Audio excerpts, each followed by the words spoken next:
The lord. మన ప్రభువును ప్రేరక్షకుడైన యేసుక్రీస్తు వారి అతి ప్రశస్తమైన నామంలో మీ అందరికీ ఉదయకాల శుభాభివందనములు తెలియజేస్తా ఉన్నాను.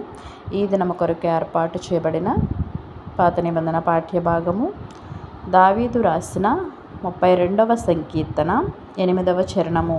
నీకు ఉపదేశము చేసేదను, నీవు నడవవలసిన మార్గమును నీకు బోధించెదను.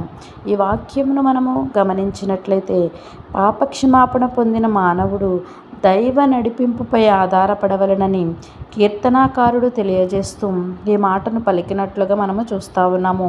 నా ప్రియ సహోదరులారా, దేవుడు ఎలా నడిపిస్తే అలా పయనించుటకు నీ జీవితం అంతటిని దేవుని చేతులకు నీవు అప్పగించినట్లయితే, నిన్ను నీవు దేవుని చిత్తమునకు లోపరుచుకున్నట్లయితే, ఆయన ఉపదేశముల కొరకు, ఆయన మార్గముల కొరకు నీవు కనిపెట్టినట్లయితే, ఆయన నీకు ఉపదేశము చేసి నీవు నడవవలసిన మార్గమును నిన్ను నడిపించడానికి ఆయన సిద్ధముగా ఉన్నాడు. నా ప్రియ సహోదరులారా, దేవుడు నీకు ఉపదేశము చేస్తే జరిగే కార్యములు ఏవి అని మనం ఆలోచన చేసినప్పుడు, మొదటిగా నీవు సంతోషముగా జీవిస్తావు, రెండవదిగా సత్యమును అనుసరించదవు, మూడవదిగా నీవు సంరక్షించబడదవు.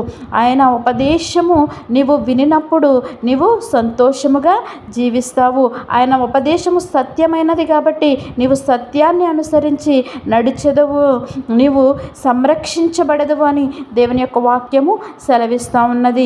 నా ప్రియ సహోదరులారా, ఆయనకు నిన్ను నీవు లోపరుచుకున్నప్పుడు నీవు నడవవలసిన మార్గమును ఆయన నీకు బోధిస్తానని, నీకు ఉపదేశము చేస్తానని యొక్క వాక్యము ద్వారా మాట్లాడుతూ ఉన్నాడు. ఆయన చిత్తానికి నీ జీవితమును అప్పగించుకున్నప్పుడు నిన్ను నీవు నీ ఆలోచన ద్వారా కాకుండా దేవుని చిత్తానుసారముగా నీవు జీవించగలిగితే, ఆయన నీకు ఉపదేశము చేసి నీవు ఏ మార్గములో నడవాలో ఆ మార్గాన్ని నీకు బోధిస్తానని యొక్క వాక్యము ద్వారా మాట్లాడుతూ ఉన్నాడు. నిన్ను శ్రేష్టమైన మంచి ప్రదేశములలో నిన్ను నడిపిస్తానని, మంచి మార్గముల ద్వారా నీవు నడవడానికి ఆయన కృప చూపిస్తానని యొక్క వాక్యము ద్వారా మాట్లాడుతూ ఉన్నాడు. నా ప్రియ సహోదరులారా, దేవుడు నడిపించే మార్గంలో మనము నడవడానికి, ఆయన ఉపదేశానికి మనము తలవొగ్గే వారముగా ఉండడానికి అట్టి కృప పరిశుద్ధాత్మదేవుడు మనందరికీ అనుగ్రహించునుగాక. తలలు వంచి ప్రార్థనలో ఏకీభవించవలసిందిగా కోరుచున్నాను. మహోన్నతుడును మహాగణుడైన మా ప్రియ పరలోకపు తండ్రి, నీ ఘనమైన శ్రేష్టమైన నామానికి లెక్కలేని వేలాది స్తుతులు స్తోత్రములు చెల్లిస్తా ఉన్నాము ప్రభువా. ఇది నాన్న తండ్రి, అసలు మేము నడవవలసిన మార్గములను మాకు ఉపదేశిస్తానని, మాకు నేర్పిస్తానని నీ యొక్క వాక్యం ద్వారా మాతో మాట్లాడి ఉన్నావు ప్రభువా. అయా వాటికి మేము లోబడి జీవించడానికి మీరు సహాయము దయచేయమని అడుగుచున్నాను. ఇది నాన్న తండ్రి, అయా ఏపీ ఎలక్షన్స్ జరుగుతూ ఉండగా అయా శ్రేష్టమైన నమ్మకమైన ప్రభువా, అయా మంచి నాయకుడిని ఎన్నుకోవడానికి ప్రజలకు తండ్రి మంచి జ్ఞానాన్ని అనుగ్రహించమని, నీ కృపను ఎన్నికల విషయంలో మీరు తోడు నీడగా ఉంచమని అడుగుచూ ఉన్నాను.